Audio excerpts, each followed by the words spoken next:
and it's gotten worse. Phuket's outrageously expensive for housing right now. I got out of America because I got tired of half the country hating the other half the country. And I did a lot of research. I sold everything I had and left the United States and everything behind. And I'm not going back whatsoever.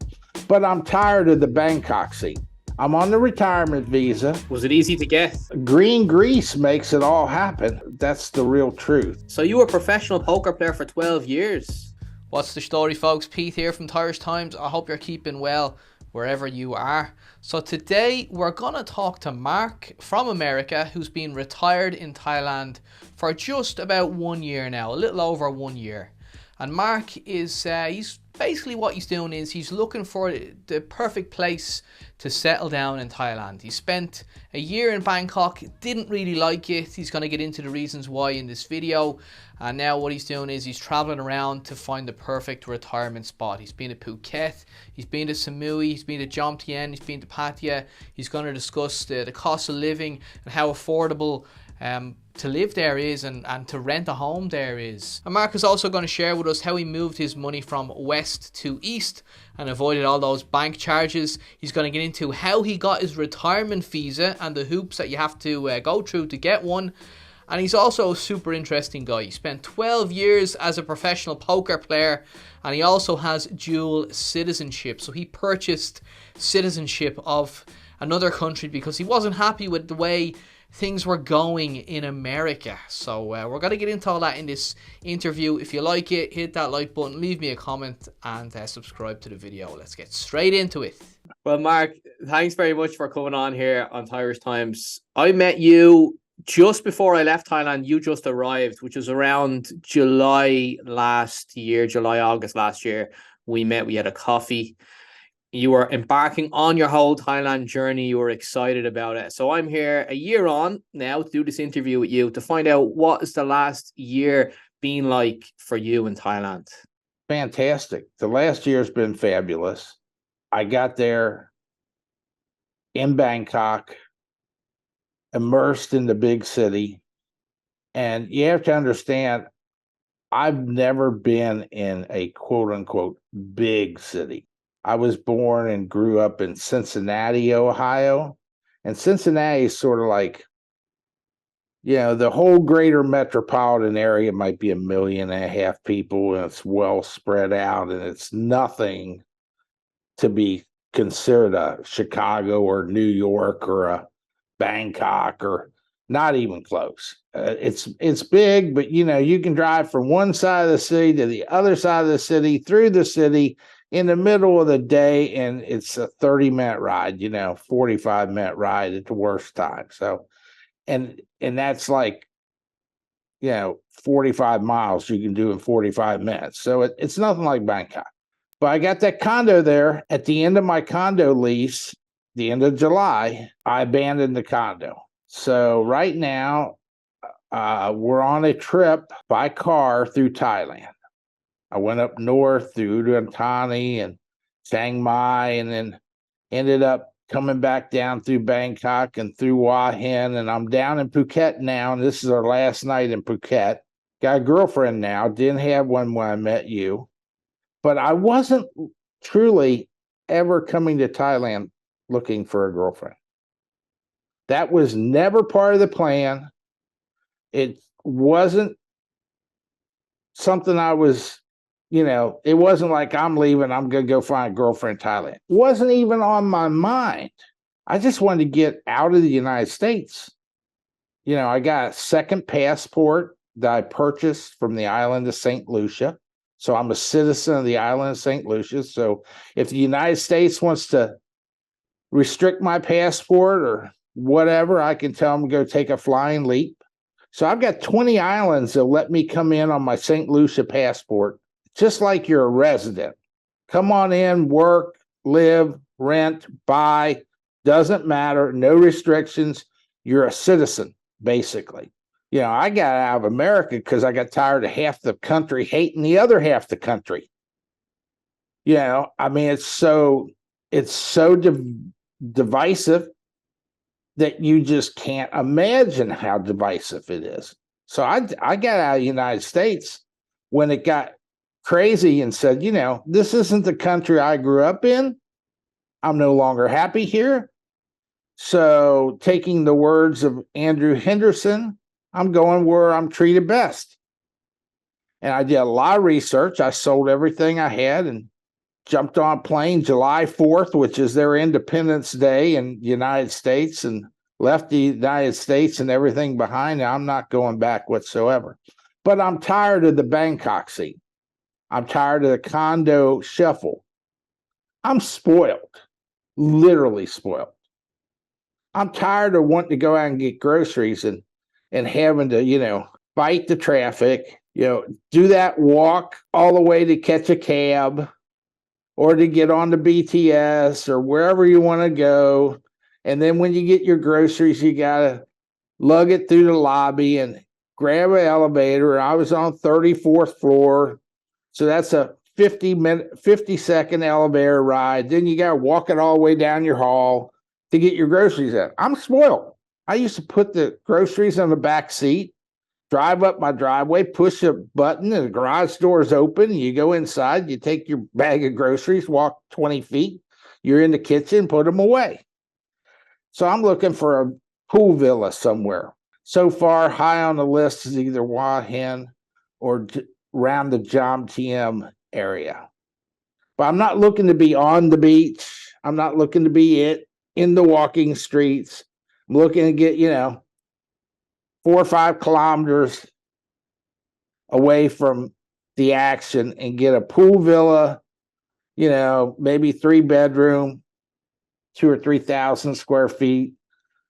Pull your car in the garage, walk into a big Western kitchen. You know how those little kitchens were at the Edge condominiums. I mean, that 5-foot counter they gave you gets ate up pretty quick, I was really looking at Koh Samui. I really thought I'd love it at Koh Samui. The prices are so high in Koh Samui for lodging, you need a giraffe to read them. I mean, climb up the neck of a giraffe and read the prices. I mean, it's just astronomical.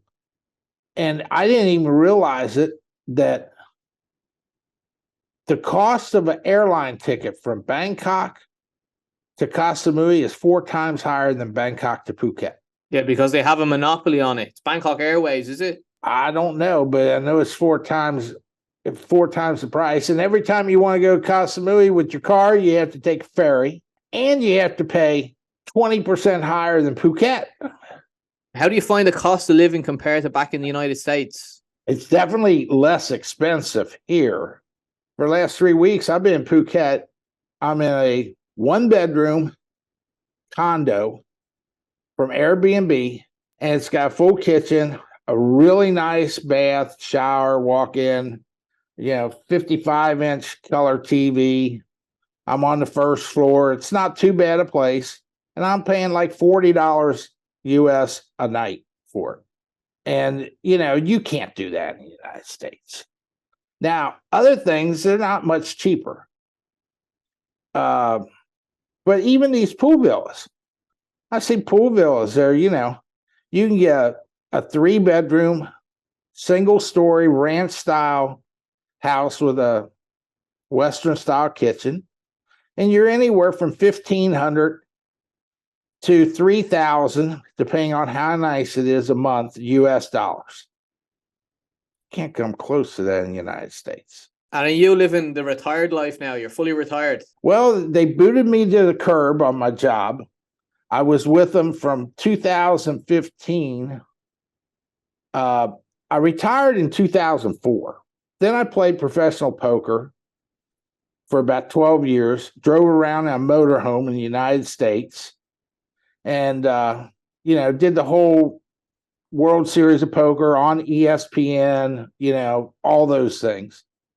And then I had grandchildren, which I didn't have when I took off in 2004. So at the time, my wife wanted to go back to Cincinnati, and she wanted to be around the grandkids. So when I got back there, I was bored. So I said, well, maybe I'll get a job for somebody. I got a job for this company, and I I was remote from day one. Long before COVID made everybody work remote, I was remote from the very beginning in 2015. So when I left the United States, I just continued being remote. But, the companies trimming budgets. You see Google laying off thousands. And I'm an IT specialist. I was networking computers in 1980. It's like we're trimming our budget. Who can we get rid of? Well, if we get rid of Mark, he won't care. And really, I'm thankful they did. I'm glad. I've never had so much fun.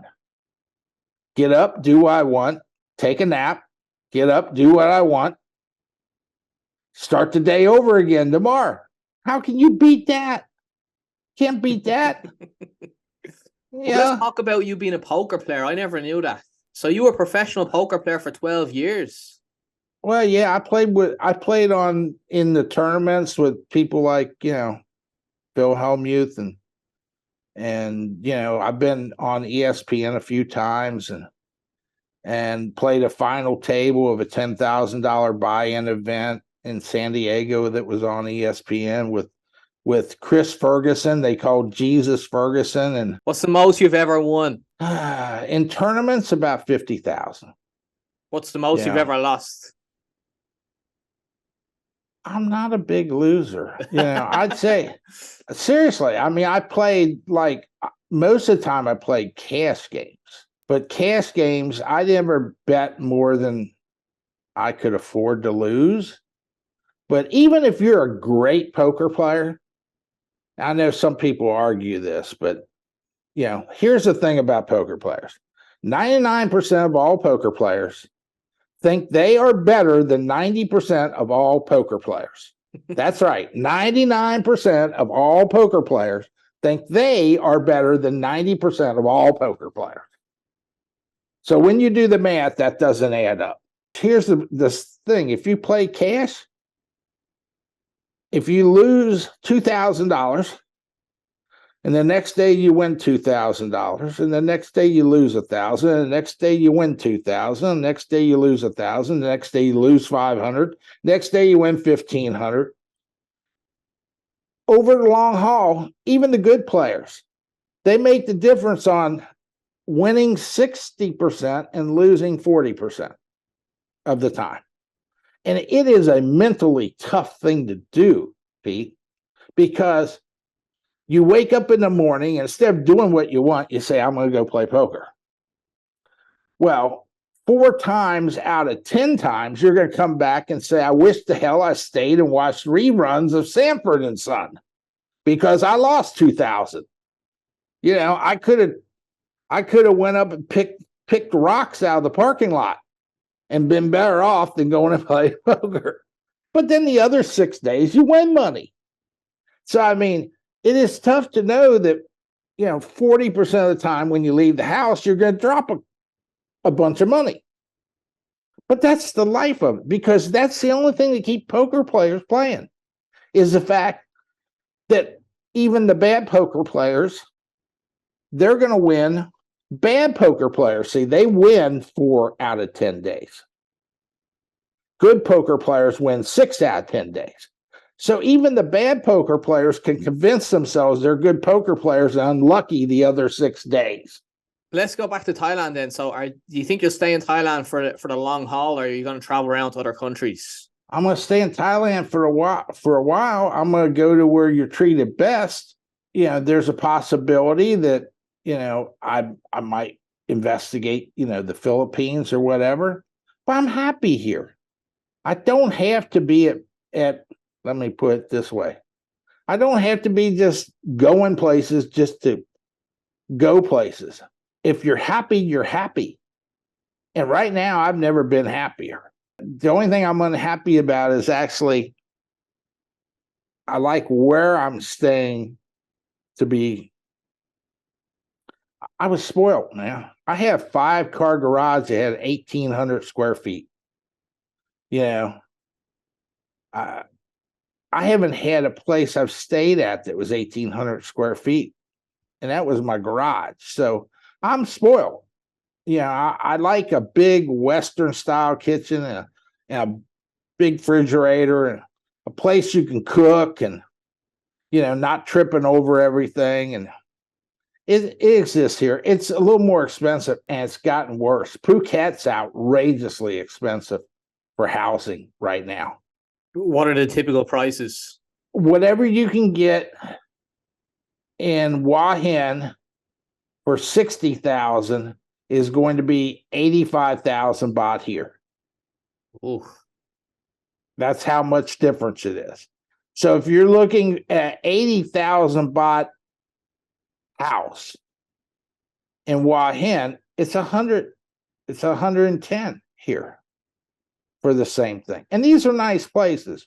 Don't get me wrong. Now, you can get inexpensive places if you want to live in, the 30 square meters, 22. They're selling these condos.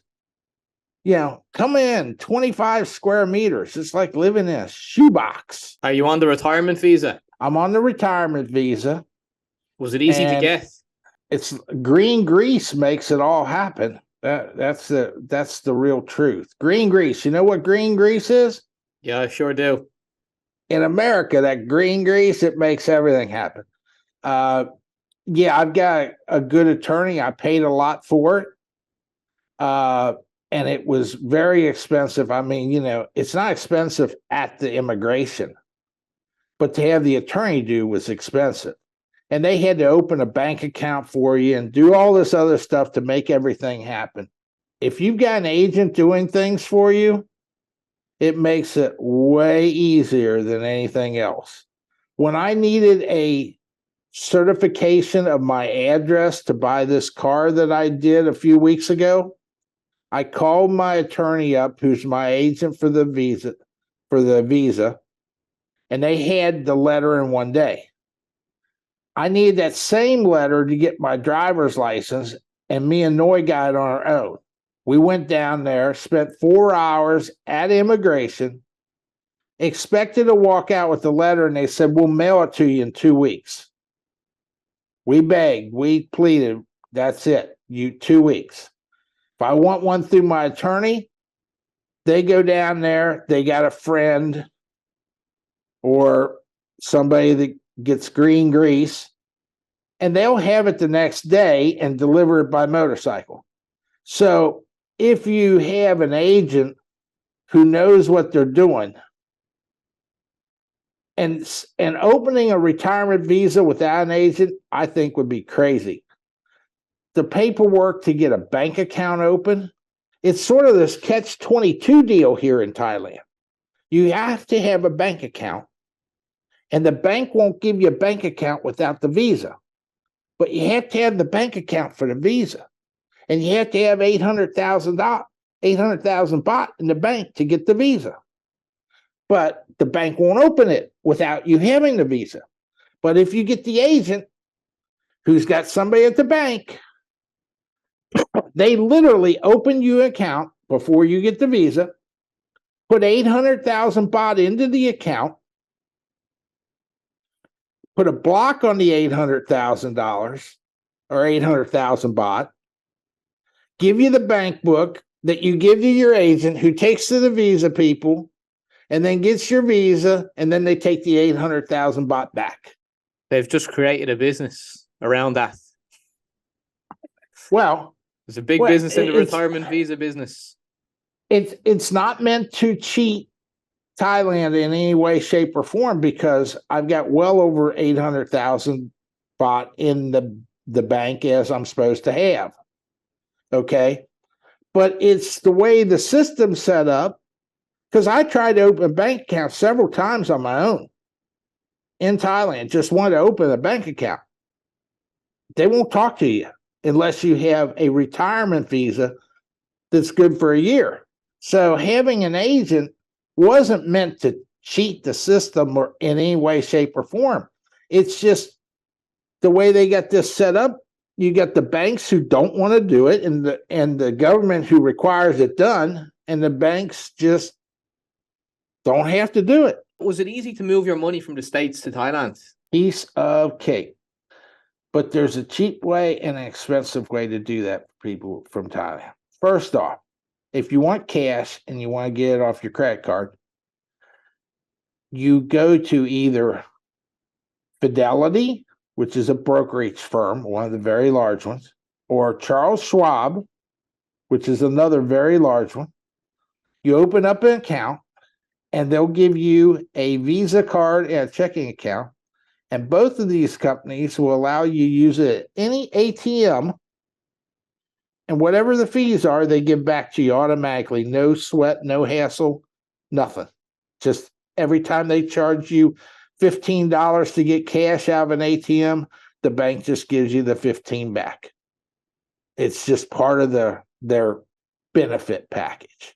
Now, to transfer money, if you have money at Fidelity, you can do a wire transfer directly into your Thai bank account with absolutely zero fees.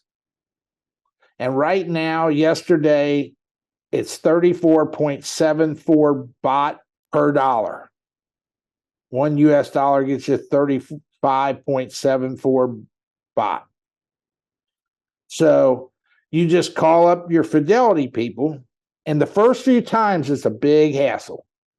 They ask you every question you could possibly imagine. Why are you doing it? Do you know the people you're sending this money to? Could it be a scam? Are you sure that you're not being scammed? You know, why are you doing this money? Now, after you do the same transaction to the same account a couple times, you can ask for a template that you say, this is my account in Thailand. I'm sending money from me to me. You've done it 3 times. Quit bothering me. Now it's just a situation of you call them up. You say, I want to transfer X number of thousands of dollars from this account to my Thai account. They've got all the information in there. Wham, bam, thank you, ma'am. Next day, you got your money. Zero cost. And you ship it as US dollars and let the Thai-in do the conversion and convert to baht. If you ship it as baht, you're going to get a worse deal. You'll lose a baht and a half or 2 baht per dollar. So you just always ship it as US dollars into a Thai account. This would work as well with different currencies, euro as well, no? Yes. Well, the trick is finding a bank or a brokerage with the euros that will give you the features such as every time you use your bank card in an ATM anywhere in the world, they give you those bank fees back. Because every time you want to go get, let's say you want to go get 30,000 baht, the charges are going to be, 10, 12 bucks that they're going to hit you up for. And all that money is returned if you're with the right bank. Now, if you're not with the right bank, you're just throwing money away. And I'm hoping you come back to Thailand so we can go have another coffee. Or maybe we can have more than a coffee, maybe one of those Leos. Yeah, we could do that too. You still have a Leo every now and again. I haven't had a Leo or a drink in 2 months. Wow. Okay. Any reason? Just try to be healthier. I don't want to let the old man in. Okay. See, that's how you stay young. You just don't let the old man in. But sometimes maybe a Leo might bring the young boy out, no? Yes. One Leo every once in a while, true, but try and lose a little weight. Okay. Been sort of successful at losing some weight. And trying to I did this thing that people ought to do if they come to Thailand. And Bangkok Hospital's got a thing for people older than 50. And it's 21,000 baht. And they put me through every test I've ever seen in my life before. For a whole day I spent there. And I know at least one of the tests they put me through would have cost $900 US in the States. And, 21,000 bots is only $650.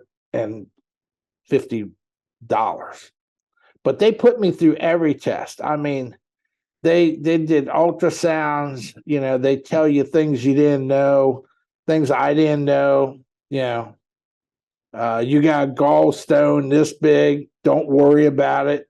You may have it for the next 30 years and do absolutely nothing, but you got one, that type of stuff. And when you have those tests done and they tell you every possible thing that, you're not quite right on, one of the things for me is sugars. So Leo's convert straight to sugar. Yeah. So I just said, if I'm out somewhere with friends and we have a beer or two, that's fine. But I'm not having any beer at home or any whiskey at home, and it doesn't happen that often. So if every couple of months I have a couple of Leos, that's good, but I don't need it. I'm happy. It isn't like I'm coming here to get drunk and have a good time. I have a good time every day. The second I wake up, I'm having a good time. See, that's the secret to success. Live a life of no stress. How you live a life of no stress? Do what you want, when you want, how you want. Take a nap. Those people from Mexico, the Spanish got it right. That siesta shit in the afternoon's a good thing. Yeah. They figured that out a long time ago. Siesta, we're close for an hour. We take a nap. Wake up. Hey, what's wrong with that? And then you get up and you do it all over again. You do what you want, when you want, how you want. You sound like a man who's enjoying his retirement. I started at the age of 49. I only took a small break to do work for somebody else. I thought about getting another job because they were paying me, they were paying me a ton of money. But, I said, hey, in the end, is it going to matter? Can't take it with you. I ain't never seen a hearse being followed by a Brinks truck. Never. Armored truck following a hearse. Never seen it in my life. Do you know what experience is, Pete? Take this from the old guy. Experience is what you get when you don't get what you want. That's experience. Think about that. You pay somebody to put a roof on and it leaks. You go to your friend, you say, oh my God, what an experience it was with that frickin' roofer. Experience is what you get when you don't get what you want. So when somebody tells me, go there, it'll be an experience, I know to steer the other way. You hit something in the heart when you said that. Because I'm kind of going through it now, going back to the West. I'm working, I'm trying to hustle to make money. And, sometimes you get a break, sometimes you get an opportunity, other times you don't. So yeah, it's all experience for me. Well, we can all see our channel there. It's standing, so it's floating above your head. I told you I was a tech wizard. I wanted to make sure I put a little promotion in on this. Yeah, you're a clever man. It was a pleasure talking to you. I wish you all the best. You too, buddy. Get that education.